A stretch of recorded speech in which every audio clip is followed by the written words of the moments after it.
Hello friends, welcome back to my channel. நம்ம இன்றைக்கி என்ன வீடியோ பார்க்க போகிறோம்னா பீட்ரூட் பொரியல் எப்படி செய்யலாங்கிறத பார்க்கலாம். வாங்க வீடியோக்குள்ளே போகலாம். அதுக்கு ஒரு கடாயில் 2 ஸ்பூன் எண்ணெய் ஊற்றிக்கலாம். 1 ஸ்பூன் கடுகு, அது பொரிஞ்சதும் அதுக்கப்புறம் கடலைப்பருப்பு 1 ஸ்பூன்,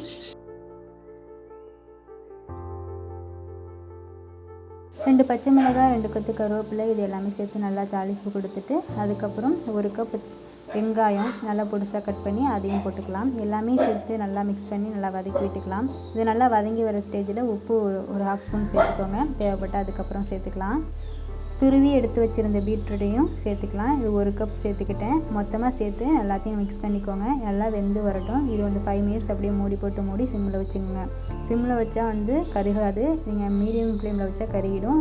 சிம்மில் வச்சு வேக விட்ட பிறகு ஃபைனலாக தேங்காய் துருளையும் சேர்த்து நல்லா மிக்ஸ் பண்ணிக்கலாம். அவ்வளோதான், பீட்ரூட் பொரியல் ரெடி. நெக்ஸ்ட் வீடியோவில் பார்க்கலாம். பாய்.